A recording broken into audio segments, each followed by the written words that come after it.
본문을 통해서 하나님 그 목회자에게 말씀하시고자 하는 내용을 증거하는 게 주제 설교입니다. 강해 설교는 본문에서 벗어나면 안 돼요. 본문을 중심으로 설교를 해야 됩니다. 하나님 오늘 저와 여러분에게 이 주제 설교를 나누게 하신 이유가 있었던 것 같아요. 그 부분은 설교를 하면서 말씀을 하겠습니다. 여호와를 앙망하는 자는 복이 있습니다. 오늘 본문 자체의 내용 자체가 복이죠. 여호와를 앙망하는 자들에게 어떠한 은혜가 주어지는지에 대해서 쭉 말씀을 하고 계십니다. 저는 이 설교에 제목은 여호와를 앙망하는 자의 복이지만 그 안에 소제목을 감사란 제목으로 나누려고 합니다. 여호와를 앙망하는 자의 복은 저는 감사라고 봅니다. 여호와를 바라보는 사람들은 항상 그의 입술에서 감사를 잃어버리지 않습니다.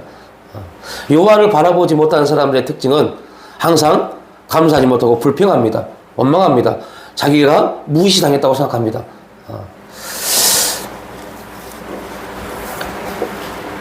제가 어렸을 때 이런 일이 있었어요. 저희 지금 살고 있는 집이 아니라 예전에 저희가 살고 있는 집인데요. 그 뒤에는 다 산입니다. 어머님이 그 산을 매일 올라가서 그 호미로 계속 땅을 파요. 나무를 베고 또 저희 집 옆에는 앞과 옆을 완전히 대나무 밭이라 그 대나무 뿌리를 뽑는 게 정말 여자의 힘으로 힘듭니다. 그러면 저를 불러요. 불러서 저희 어머님이 호미로 다 땅을 파면 그 대나무 뿌리를 저에게 뽑으라고 합니다. 와, 정말 짜증났어요. 너무 힘들기 때문에. 그런데 어떻게 해요? 어머님이 그걸 혼자 못 하시니까 그걸 이제 대나무 뿌리를 다 뽑아서 거의 한 80평 정도의 밭을 만들었어요. 그리고 이제 그 밭을 만들어서 두둑을 만들고 씨를 뿌렸는데 농사가 안 돼요. 그런데 참 보면서 저희 어머님이 엄마 안 되면 그걸 뿌려서 안 되면 다른 거 심으면 되지 않느냐. 라고 했더니 저희 어머님이 그런 말씀을 하시더라고요. 아니야. 최소 3년은 똑같은 걸 뿌려줘야 돼. 똑같은 걸 심어야 돼. 그래서 그 땅이 수십 년 동안 대나무를 키웠잖아요. 그 땅을 토지를 바꿔야 된대요.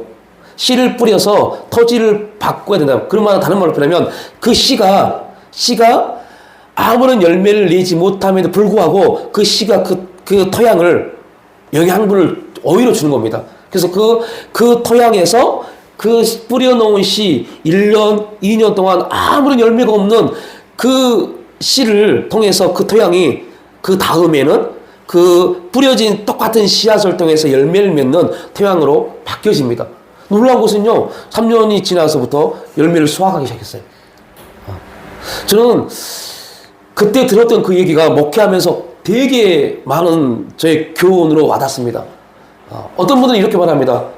목사님, 아무리 들어도요, 목사님, 이해를 못하겠어요. 아무리 들어도 기억도 나지 않고요. 목사님, 모르겠어요. 라고 말합니다. 우리가 딱 지금 어떤 단계예요? 우리의 땅이 바뀌어지고 있는 상태입니다. 아무리 열매가 없는 것 같습니다. 싹이 난 것 같은데 주인의 입장에서는 그 싹에서 열매를 바라지도 않고 열매를 수확을 하려고 마음도 먹지 않습니다. 왜요? 그 주인은 알고 있어요. 이 땅의 토질이 기간이 지나야만이 바뀐다는 거예요. 그래서 주인은 뭐 하잖아요? 조급하지 않습니다. 그냥 보고 있습니다. 근데 그걸 모르는 사람은 얼마나 답답해요. 안 되는데 왜 똑같은 그 씨를 뿌릴까? 왜 똑같은 씨를 뿌려서 작년에 안 됐으면 오늘 지혜로운 사람, 인간적 지혜는 작년에 안 됐으면 올해는 새로운 것을 뿌려서 열매를 얻어야 돼요. 그만큼 힘들게 그 땅을 개간했기 때문에요. 너무 힘들었어요. 그래서 저희 어머님이 열매를 맺지 못하고 그걸 다 나무를 베서 다시 그 땅에 심어요. 온갖 거름들을 같이 해서 그 땅에 다시 심어요. 그리고 그 다음에 또 똑같은 씨를 뿌립니다. 또 그걸 다 베서 그 땅에 또 심어요.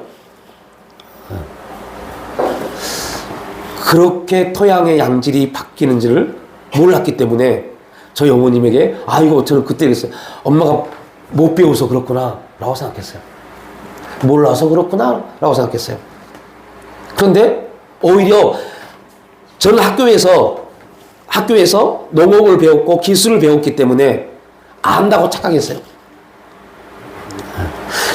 그만큼 안다라는 주제가 우리가 엄청난 큰 메시지를 증거합니다.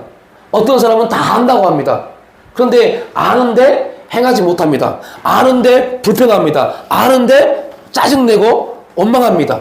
어떤 사람은 알기 때문에 감사하고 기뻐함으로 달려갑니다.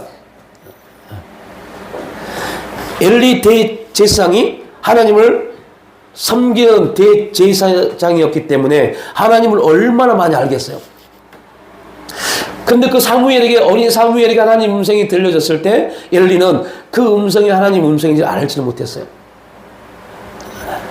한 번, 두 번, 세 번 반복적으로 그 음성이 들려졌을 때 그때야 엘리의 어두움이 영적 무지가 깨어져서 혹 다시 하나님이 누군가 너를 부를 때 그때 너는 하나님 주님 제가 여기 있습니다라고 고백해라 라고 가르쳐 줍니다.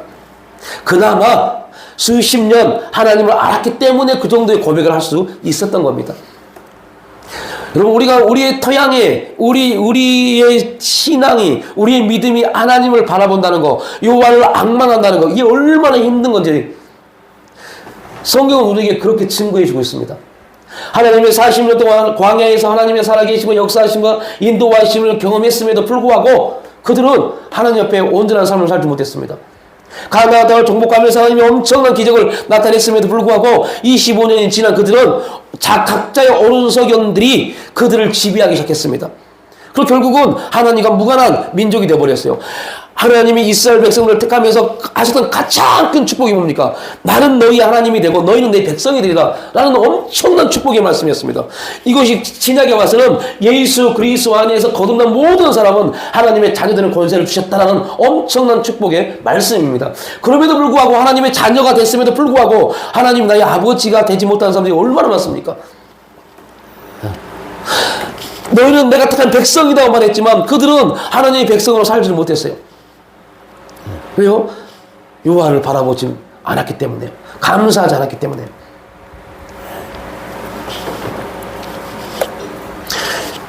주부에 한 이하를 기록해뒀지만요. 성경적으로 보면 누가복음 17장에 10명의 문둥병자가 예수님의 치유함을 받습니다. 근데 그 문둥병이 치유함을 받았다는 것은 엄청난 역사입니다. 지금의 시대에도 문둥병이 치유되지 않습니다. 엄청난 의학이 발전됐음에도 불구하고 문둥병은 영원한 불치병입니다. 그런데 예수님이 그 10명을 치유했습니다. 놀라운 것은요. 감사함으로 예수님 앞에 돌아온 사람 몇 명이에요? 한 명입니다.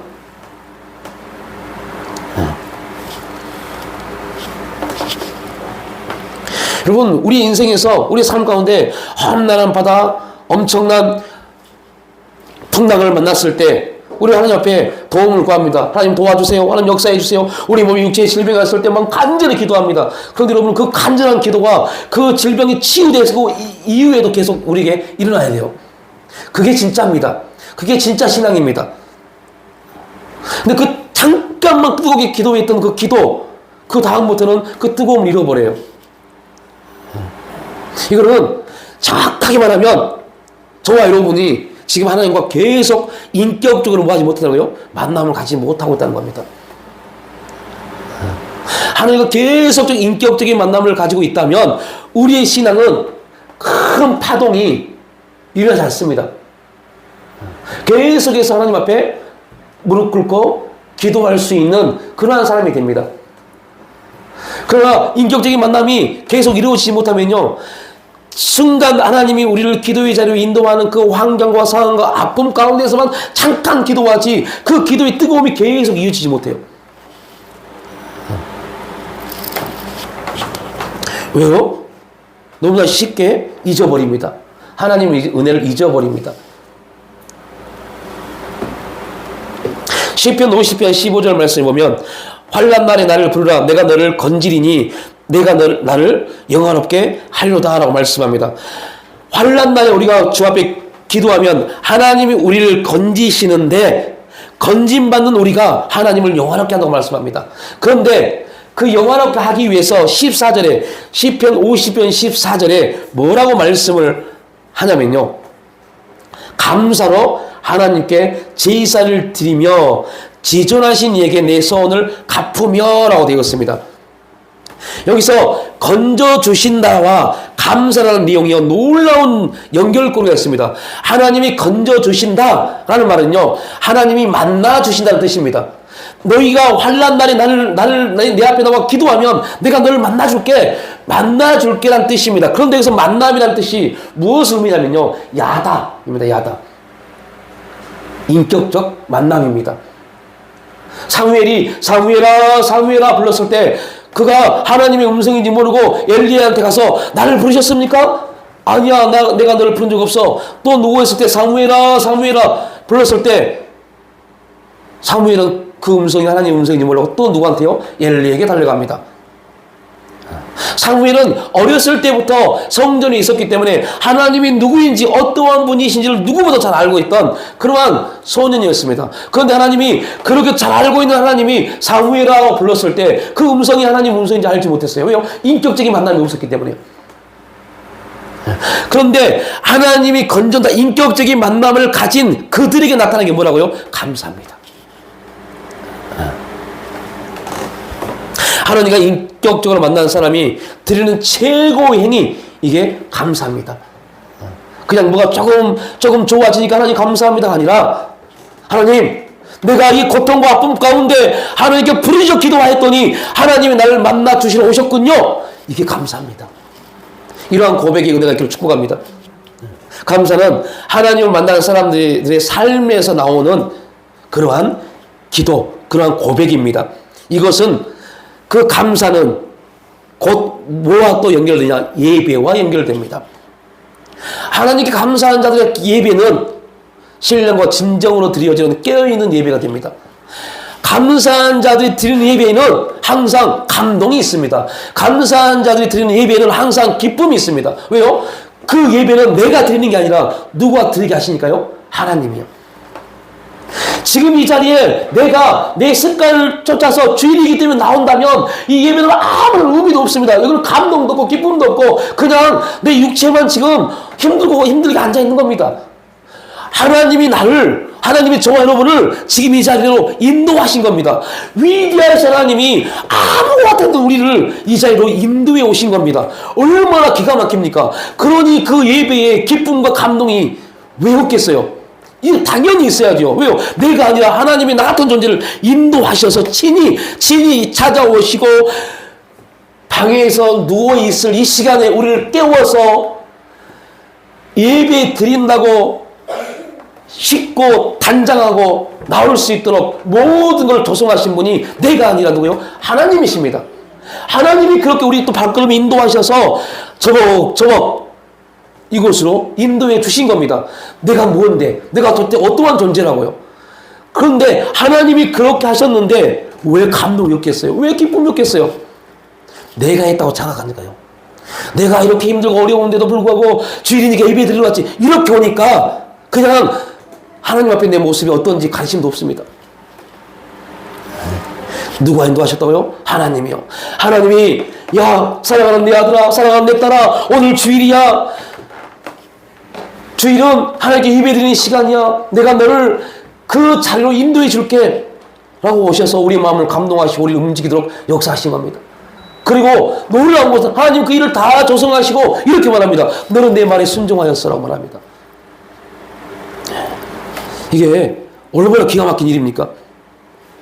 그래서 이 모든 사실을 깨달았던 바울이 말하잖아요.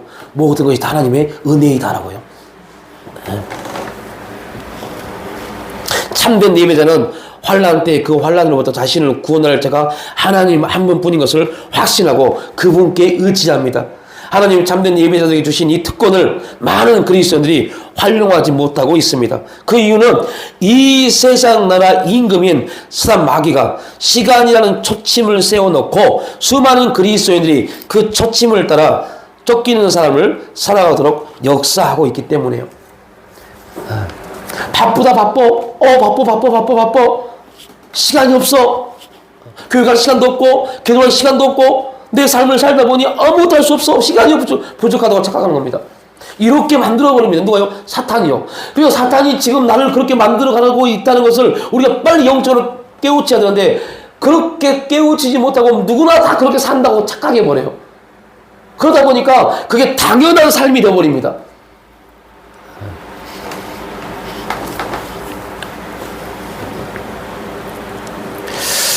참 우리가 그만큼 천국에 대해서 천국이라는 부분을 소망하고 천국이 우리에게 주어져 있음을 감사하면서도 불구하고 하나님 나라의 시민권자가 되었다라는 것을 고백함에도 불구하고 결국 우리의 모든 삶의 중심에는 그 사실이 아니라 하나님 나라의 하나님의 역사, 하나님의 은혜가 아닌 지금 내가 무엇을 입고 어떻게 살 것인가가 우리 삶의 중심이 돼서 그래요.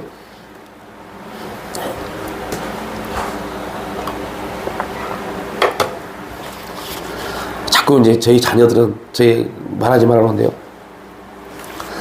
제가 이번에 지금 저 합천에서 대학생들 1학년 대학생들이 지금 시합이 있습니다. 축구 시합이 있어요. 근데 지한이 친구들이 지금 경기를 해요. 근데 초등학교 지한이 친구가 첫날 경기에서 골을 넣었어요.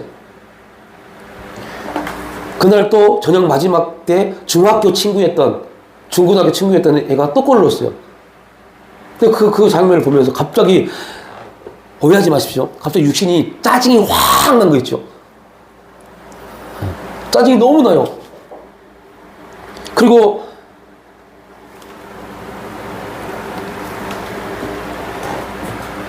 제 육신이 말한 겁니다. 내 아들은 지금 뭐 하고 있는 건가? 이 애들은 지금 이렇게 골을 넣고 모든 부모들에게 박수를 받고 환호를 받고 있는데 지금 내 아들은 뭐 하고 있는 건가? 이게 확 들어오는데 막 미치게 짜증나고 미치겠더라고요. 너무 힘들더라고요. 막 순간 막 짜증이 나고 분노고 분이 나는데요. 막 미치는 줄 알았어요. 방에서 막 미치는 줄 알았어요. 그걸 보면서. 그런데 딱 한마디 음성이 제 마음에 꽂히고 그 음성 때문에 싹 정말 수십 년 만에 느끼는 평온함이 확 왔습니다. 그 음성이 뭔지 아세요? 내 시간이야. 주님이 딱 한마디 했어요. 내 시간이야 지금. 와, 별로 감흥이 없죠. 내 시간. 여러분이 동일한 말씀하십니다. 하나님, 내 인생이 왜 이렇습니까? 우리 가정이 왜 이렇습니까? 그때 주님이 딱 한마디 합니다. 내 시간이야. 네 시간 아니야. 네 거 아니라니까? 내 시간이야. 지금 너는 내 시간 안에 있는 거야. 야, 지금 네 아들은 내 시간 안에 있는 거야. 우와, 이게 얼마나 평온한지요. 우리는 육신의 관점으로 보니까 덜이 되는 것 같고 안 되는 것 같고 모든 게 막히는 것 같고 힘들고 짜증나고 분이 나고 어렵지만 하나님 말씀합니다. 야, 그러지 마. 내 시간이야. 내 시간 안에 너가 있는 거야. 내 시간 안에 네가 살고 있는 거야. 내 시간 안에 이런 어려움이 있고 내 시간 안에 이런 고통이 있는 거야. 그 시간 안에 내 시간 안에 있기 때문에 너는 고민할 필요 없어. 내가 그 시간에 인도해 가니까. 얼마나 기가 막힙니까? 우리는 저 시간에 초점에 맞춰서 움직여갑니다. 어제 오후에 저 시계에 약을 띄웠어요. 그 시간을 다 맞춰놨어요. 그런데 저 시간은요, 약이 떨어지니까 시간이 안 맞잖아요. 그런데 왜 저 시간이 우리 인생을 지배하냐고요? 저 시간이 우리 인생을 지배하는 순간부터 우리는 분노가 나고 짜증이 나고 염려가 되고 걱정이 되는 겁니다. 그런데 하나님이 시간 안에 딱 들어오니까 하나님이 내 시간이야라고 말하는 순간부터 내가 거기에 대해서 왈가불가할 게 아무것도 없습니다. 왜요? 하나님이 당신의 시간 안에서 우리 인도해 가시는데요. 하나님이 당신의 시간 안에, 당신의 시간표 안에 우리를 집어넣어서 그 시간표대로 하나님이 인도해 가시는데요. 우리가 무엇 때문에 그것 때문에 짜증내고 안 된다고 고백하고 왜 그렇게 힘들어하냐? 이게 하나님이 그 딱 한마디, 내 시간이야. 우리는 그 하나님의 섭리만 제대로 믿기만 하면 돼요. 하나님이 일하시고 역사하시고 운행하실 일만 제대로 믿기만 하면 돼요. 내 삶 가운데 어떤 일이 있고 어떤 문제가 있고 어떤 아픔이 있고 어떤 질병이 있고 어떤 어려움이 있고 이건 아무것도 중요하지 않습니다. 그 모든 것은 누가요? 하나님의 시간표 안에서요. 하나님이 가장 합당하게 가장 선하시고 그 일생의 어떤 것과도 비교할 수 없는 가장 어르신 그분 안에서 우리가 움직여가고 있습니다.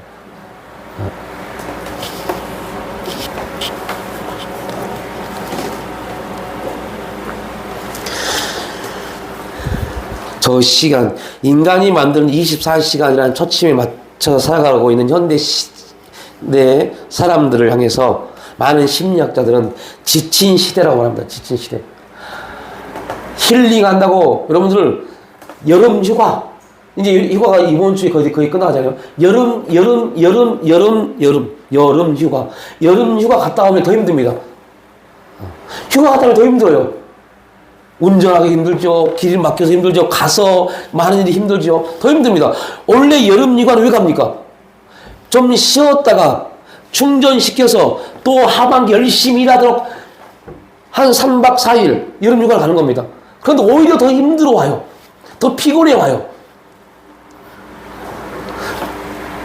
안 가도 힘들고 가도 힘들어요. 왜요? 지금의 시대가 우리가 지칠 수밖에 없게 만들어져 가고 있기 때문에요.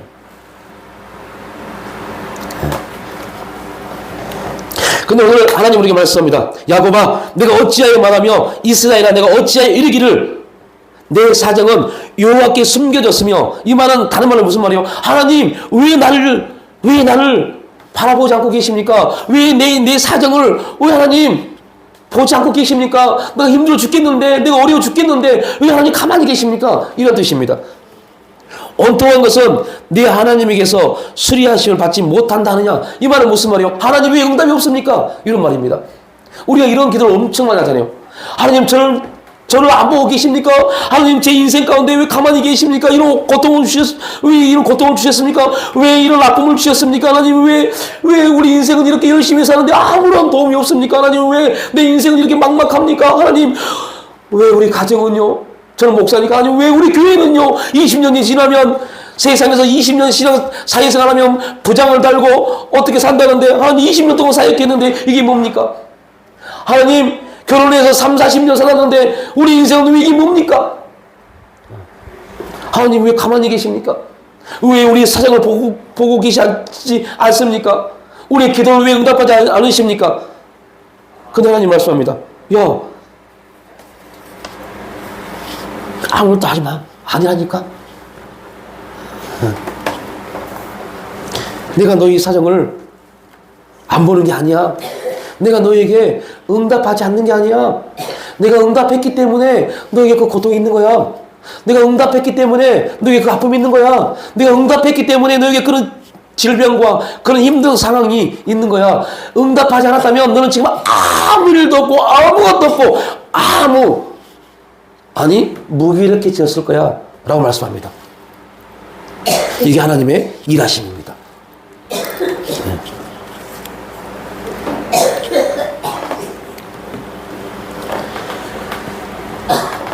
오늘 본문은 넘어져 낙심하고 절망하는 사람과 넘어져도 다시 일어나는 사람에 대해서 우리에게 말씀을 하고 있습니다. 그러면 어떤 사람이 넘어지느냐? 어떤 사람이 넘어지느냐? 첫 번째, 의심하는 사람입니다. 그래서 제가 저희 어머님에게 들었던 그 사실, 엄마, 그렇게 하면 뭐해? 열매도 안 열리는데. 의심하는 겁니다. 저희 어머님은 수많은 경험을 통해서 배우지는 못했지만 수많은 경험을 통해서 아니야, 지금 땅이 바뀌어지고 있어. 그걸 알고 있기 때문에 계속 의심하지 않고 이 땅은 반드시 뭐를 낼 것이다? 열매를 낼 것이다. 씨를 뿌리고요. 여러분, 절대 어떠한 경우에도 여러분의 인생에 대해서 의심하지 마십시오. 믿음이 있다면 결단코 의심하지 마십시오. 의심하는 순간부터 우리는 누구의 밥이 돼요? 사탄의 밥이 됩니다.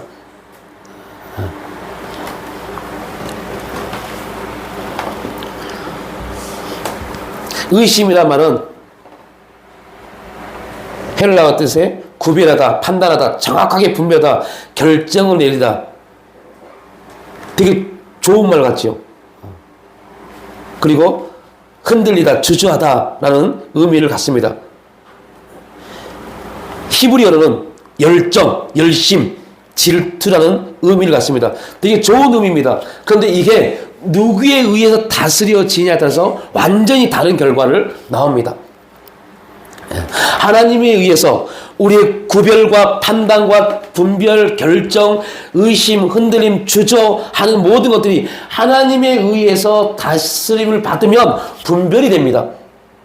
그런데요, 우리 인간이 스스로 그것을 해결하려고 사탄에게 의해서 지배를 받으면 이것은요, 불안과 그 염려와 걱정이 됩니다. 결국 그런 의심하는 사람들의 인생은요, 아무런 결과도 없이 끝나버립니다. 제가 이런 소리를 들었어요. 금산 그러면, 금산, 충청남도 금산 그러면 뭐가 유명합니까? 인삼이 가장 유명합니다. 충청북도 음성 그러면 뭐가 유명합니까? 고추가 유명합니다. 음성고추. 그런데 어느 해부터 금산의 인삼이 잘 재배가 안 됩니다. 열매가 많이 풍성하게 수확이 거두지 않습니다. 음성고추도 풍성하게 고추가 열리지 않습니다. 그래서 굉장히 지혜로운 영농 청년 지도자들이 이거를 바꿔봤어요.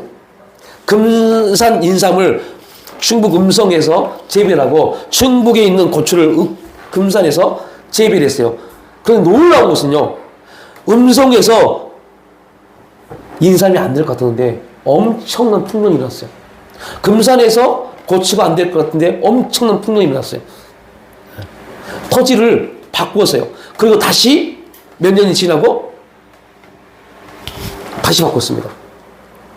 땅을 계속해서 토지를 바꾸어 주니 그 안에 땅이 스스로 생명력 있게 땅이 움직인답니다. 여러분, 금산의 인삼을 충북 음성으로 옮길 때 의심하는 사람이 없었겠어요? 얼마나 많은 사람들이 안 돼! 그러면 안 돼! 하는 사람이 얼마나 많았겠어요? 근데 결단을 내리고 움직였을 때 지금은 금산에서 더 풍성한 인삼이 나온 겁니다.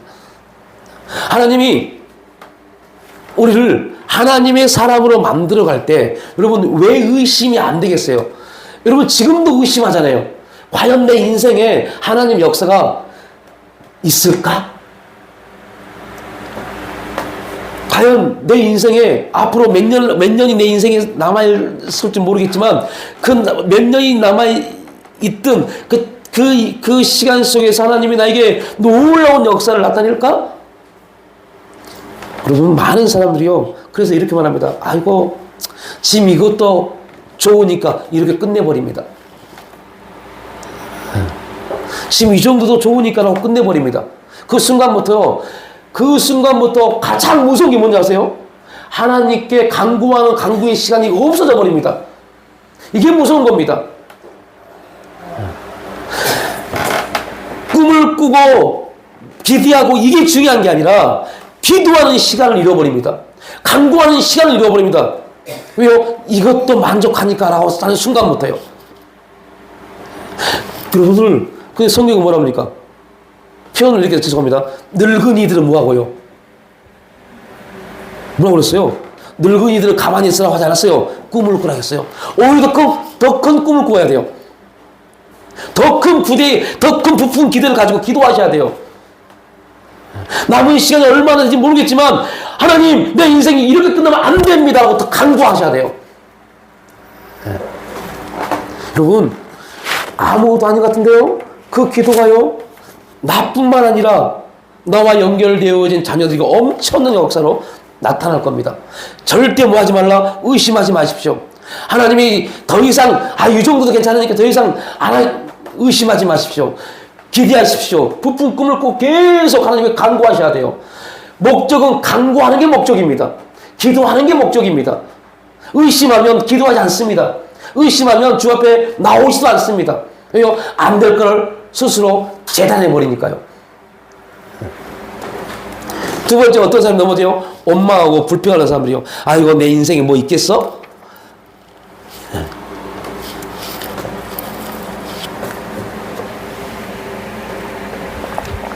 오늘은 저희 어머님에 대해서 말씀 많이 하네요. 저희 어머님이 저희 어렸을 때 했던 말 중에 또 하나 있어요. 아이고, 남편 보고 없는 이 남편 보고 없는 이 여자가 자녀들 보고는 있겠어라는 말을 되게 많이 했어요. 근데 지금은 그렇게 말하지 않습니다. 지금 그렇게 말하지 않습니다. 어떻게 보면 육신처럼 별 볼 일 없는 자녀 같지만요, 내 자녀 중에 목사가 있다는 그 자부심이 되게 크십니다. 내 자녀 중에 목사가 있다는 거 엄청 큰 자부심을 가집니다. 그래서요, 여러분들, 그 면사무소, 지금 면사무소가 아니죠. 그 행정복지센터에서 후원 받는 게 있었어요. 그런데 제가 자녀가 교회 목사라고 그걸 끊어버렸어요. 그러면 저 같았으면 무슨 말이 있어요? 제 아들이 목사지만 지금 개척교회가 너무 힘들고 어렵고 이렇게 말했는데, 이렇게 말했답니다. 아이고, 감사합니다. 내 아들이 목사라고 하면서 오히려 그래서 그거를 끊었던 담당했던 복지사한테 비타오백 한 박스 사줬대요. 너무 감사하다고. 그게 뭐 감사할 일이에요? 엄마하고 불편할 수밖에 없는 시간이었는데, 그러한 자리였는데 오히려 감사하다고. 내 아들이 목사여서 이걸 끊어줘서 너무 감사하다고.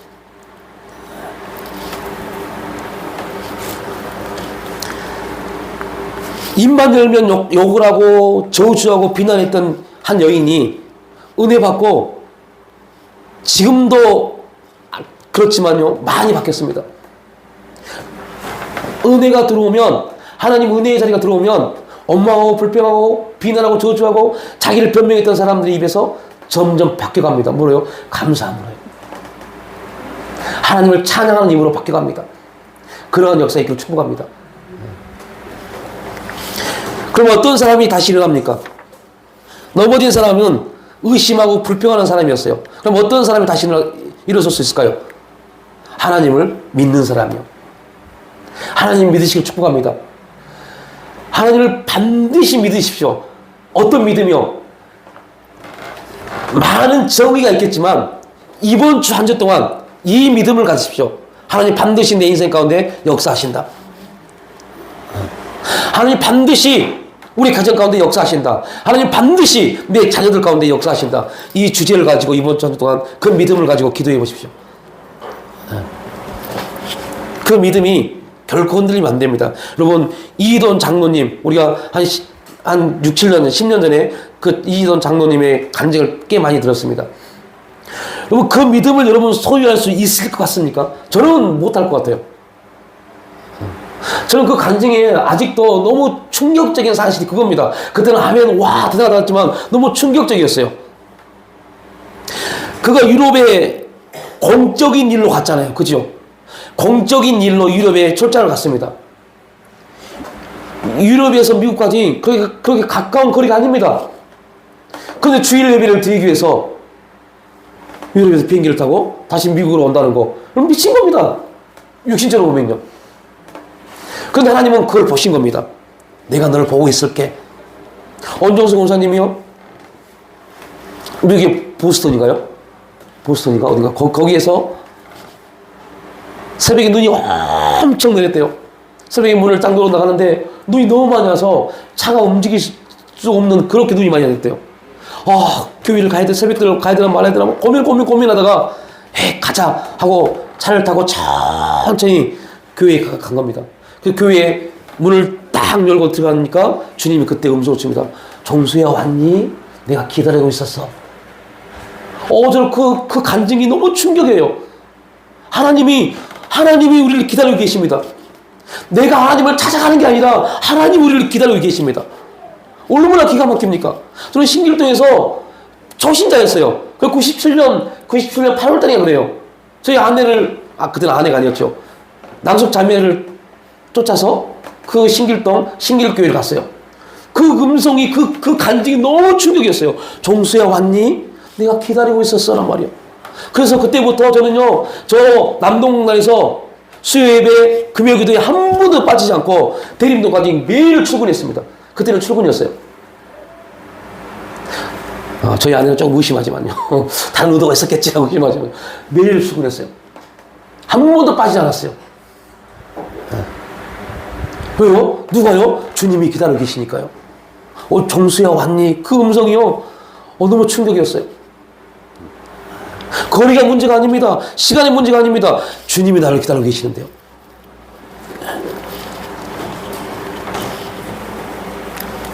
두 번째, 하나님을 바라보는 사람들입니다. 어떤 경우에도 하나님을 바라봐야 돼요. 하나님이 우리에게 수많은 일들, 어려움들을 주신 이유가 바로 당신을 바라보도록 그 일들을 조성하셨다는 겁니다. 악망이란 말은 히브리어로 카와인데요. 기다리다, 기대하다, 바라다, 소망하다입니다. 하나님을 악망한다는 말은 악망을 빼고 여기도 넣은 겁니다. 하나님을 기대하는 사람들, 하나님을 소망하는 사람들, 하나님을 기다리는 사람들입니다. 이게 재림신앙입니다. 주님 다시 오실 그 주님을 기다리는 사람들.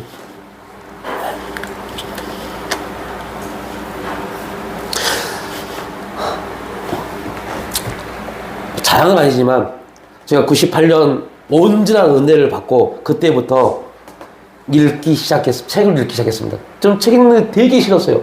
되게 어려웠어요. 힘들고 짜증나고. 그때부터 98년부터 매년 딱 작정을 해서 1년 동안 무조건 100권 이상의 책을 읽자. 이게 제 목표였어요. 저 되게 책을 정말 많이 읽었어요. 책 사지는 못했지만 그 당시에 아시아교회 가면 조그마한 도서관이 있었어요. 할 일이 없으니까, 할 게 없으니까 아침 일찍 성남 상대원에서 나옵니다. 그리고 중기동으로 가요. 상계동. 가서 하루 종일 가 있어요. 왜요? 점심 주지, 저녁 주지. 얼마나 좋아요. 그리고 기도회 있지. 세미나 있지. 조금 피곤하면 세미나 듣고 피곤하면 독서실 가서 책 읽는 겁니다. 그래서 정말 1년에 많게는 300권 이상씩 책을 읽었어요. 하나님이 나를 쓰시려면 그 정도는 내가 결단을 해야겠다는 생각 때문에요.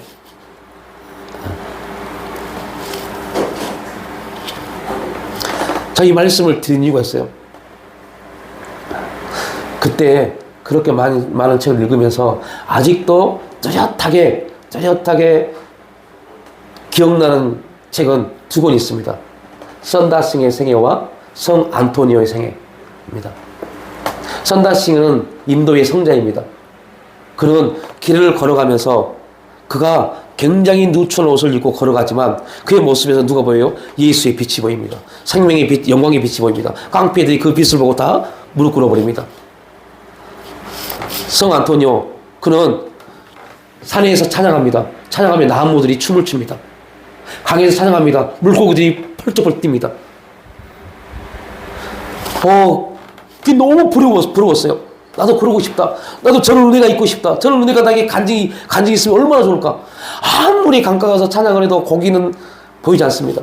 산에 가서 아무리 찬양을 해도 나무가 춤을 추지 않습니다. 도대체 그들은 어떠한 믿음이었길래 그러한 일이 있었을까? 그래서 선다싱의 책을 되게 많이 읽었어요. 성 안토니오에 대해서 되게 많이 찾아봤어요. 근데 두 사람의 공통점이 있었어요. 자기 모든 것을 잃어도 하나님을 잃어버리지 않는 믿음이요. 와, 이게 정말로 대단한 믿음이었어요. 선다싱은 그 부모가 굉장히 부유합니다. 인도의 브라만인가요? 가장 높은 계급입니다. 엄청난 재산을 상속받을 수 있는 그러한 자리에 있었는데 선다싱은 누구 때문에요? 하나님 때문에 그걸 버립니다. 포기합니다. 그리고 가장 누추한 모습으로 살아갑니다. 여러분에게 그렇게 살아가는 소리가 아닙니다.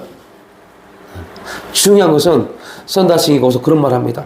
나는 하나님을 위해서 나까지 버릴 수 있는 믿음이 있는지 항상 질문합니다라고요. 하나님을 위해서 나를 버릴 수 있는 사람인지, 하나님을 기대하는 사람들은 그럴 수 있어야 돼요. 마지막으로 요셉의 이야기라고 마치겠습니다. 그럼 요셉은 하나님을 위해서 자기를 버렸어요. 우리가 성경을 볼 때요, 별 볼 일 없게 읽습니다. 그 대목이 어딘지 아세요? 형들이 두려워할 때요. 야곱이 죽고 형들이 두려워할 때요. 그때 요셉이 어떻게 말합니까? 형님들 두려워하지 마십시오. 하나님이 나를 형님들 먼저 이 땅에 보내신 이유는 당신들을 살리기 위한 목적이었습니다. 라고 고백합니다. 하나님을 위해서 당신을 버린 겁니다. 우리는 이렇게 말할 수 있어요. 나도 그 자리에 가면 그렇게 할 수 있어. 천만의 말씀입니다.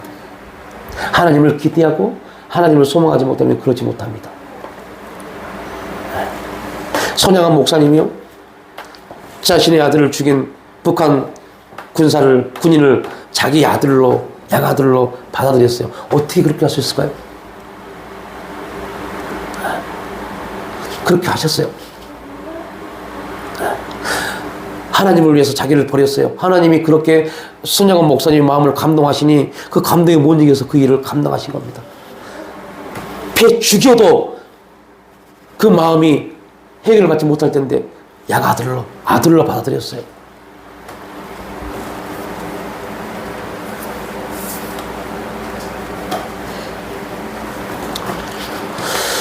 여러분, 우리가 비록 피곤한 세상에 살아갈지라도 살아 역사하시며 능력으로 우리의 모든 삶을 주관하시는 이 하나님을 믿음으로 앙망하며 기도하며 소망하며 나갈 때 독수리 날개치며 하늘의 얼음같이 그 놀라운 새 힘을 우리에게 주실 줄 믿습니다. 그 은혜의 간증이 있기를 주님의 이름으로 축복합니다. 하나님 아버지, 감사와 찬양과 영광을 올려드립니다. 하나님, 오늘 이사야 40장 말씀처럼 주님, 우리가 여호와를 앙망하는 믿음의 삶을 살기를 원합니다. 그로 인하여 독수리 날개치며 하늘에 오름같이 새 힘이 넘치는 그런 간증이 있기를 원하고 바라고 기도합니다. 성령님, 기름 부으시고 인도하여 주시옵소서. 이 한 주 동안 하나님 아버지여, 나의 믿음이 주님을 향하여 온전히 나갈 수 있는 그러한 믿음의 한 주간 될 수 있도록 인도할 줄 믿사오며 감사드리올 때 예수님의 이름으로 기도 올려옵나이다.